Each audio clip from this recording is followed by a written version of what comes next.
Un seul titre à la une de cette édition, débrayage dans les médias publics. Les travailleurs réclament de meilleures conditions de vie et de travail. Un sit-in a été organisé à l'appel du principal syndicat des médias pour appeler le gouvernement à plus d'égards et à un traitement diligent de la plateforme revendicative des travailleurs. Mouvement bien suivi dans les régions, nous le verrons. Mesdames et messieurs, bonsoir, bienvenue et merci de nous suivre. Je vous le disais, les travailleurs des médias publics ne sont pas satisfaits de leurs conditions de vie et de travail. Et ils le font savoir à l'appel du syndicat autonome des travailleurs de l'information et de la culture SYNATIC. Les agents ont observé une suspension de travail avec sit-in de 8h à 14h ce 1er septembre. Si à Ouagadougou, le mouvement s'est déroulé devant le ministère de la Communication, à Gawa, c'est devant le gouvernorat que les travailleurs des médias ont manifesté. On voit tout cela avec Justin Karambiri et Christophe Da à Gawa. La cour de la RTB Gawa déserte, ces services qui grouillent habituellement de monde vide. Les travailleurs ont troqué leurs outils de travail contre des écriteaux pour répondre à un mot d'ordre de sit-in de la structure centrale du syndicat autonome des travailleurs de l'information et de la culture SYNATIC. Mobilisé et déterminé, direction le gouvernorat du Sud-Ouest pour 6 heures de sit-in, couronné par la remise à l'autorité de la plateforme de revendication. Les hommes et femmes de médias y réclament entre autres l'amélioration de leurs conditions de vie et de travail. C'est pour que les autorités puissent en tout cas se pencher sur nos questions, mais pas avec des promesses, mais cette fois-ci pour la résolution définitive, pour que nous puissions tendre, que ce soit vers la société d'État ou encore que ce soit que on nous donne notre statut particulier. Ce qui est sûr, nous voulons de meilleures conditions de vie et de travail. Le gouverneur empêché, c'est le premier responsable de la province qui accueille les manifestants. Je voulais également assurer qu'elle sera transmise à qui de droit.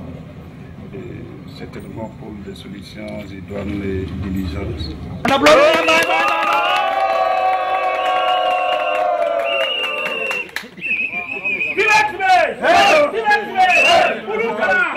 Les agents reprennent service dès la fin du sit-in à 14 heures.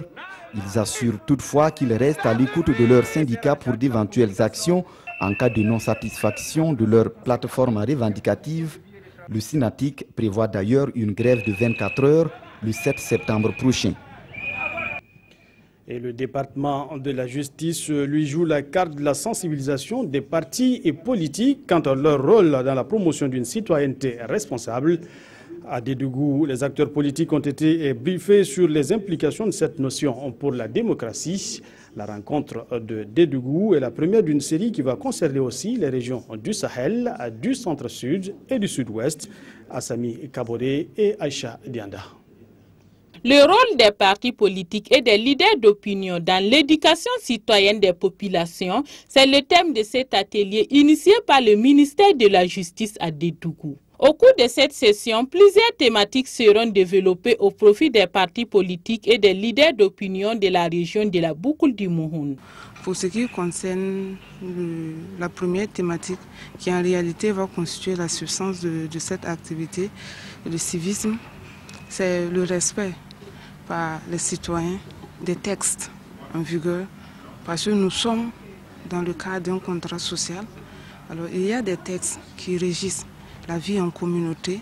Cet atelier vise entre autres à faire connaître aux partis politiques leurs droits et devoirs et leur permet de former les militants à la base.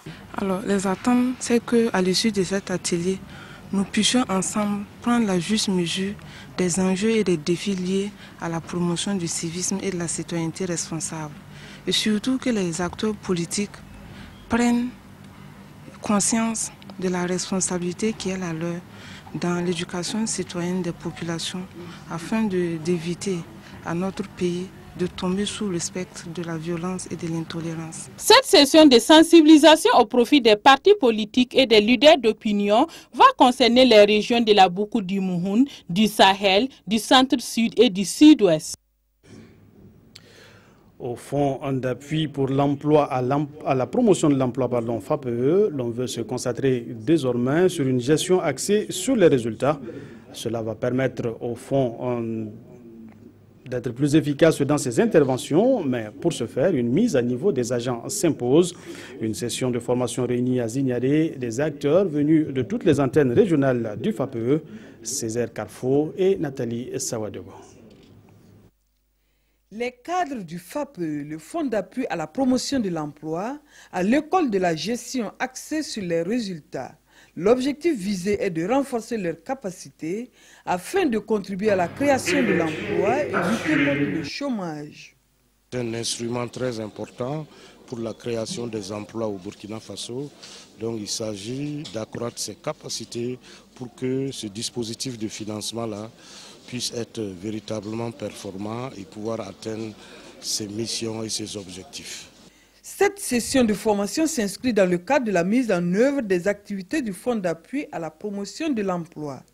Et l'attente du Bureau international du travail est d'accompagner le FAPE dans la formulation de son plan stratégique de développement. Aujourd'hui, dans le monde, avec les entreprises qui existent, quel que soit le domaine dans lequel ils interviennent, ils doivent être jugés sur la base de leurs performances. Et ces performances, aujourd'hui, c'est l'atteinte des résultats.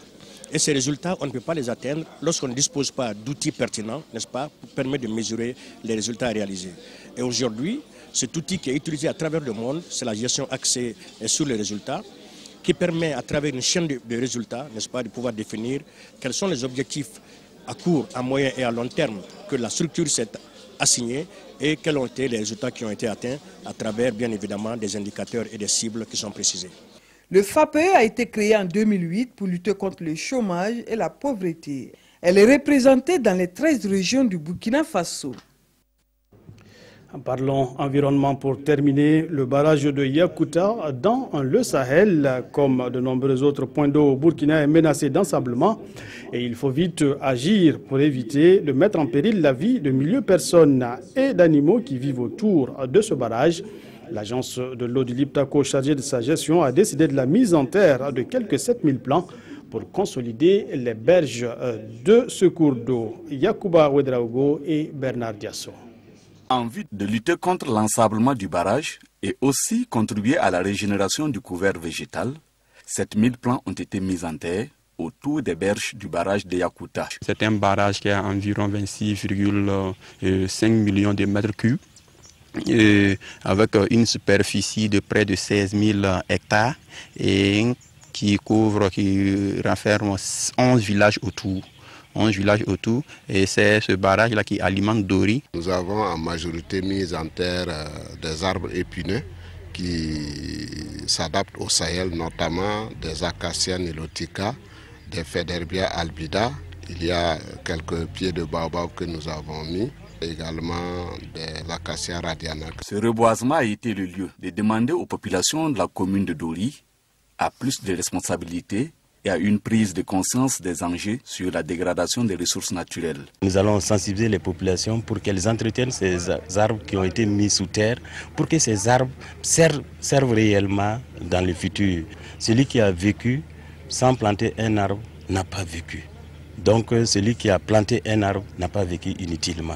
Cette journée de reboisement autour des berges du barrage de Yacouta est une opportunité pour l'agence de l'eau de Liptako d'interpeller et d'informer les populations riveraines et celles de Dori sur la nécessité de préserver et de protéger l'ouvrage.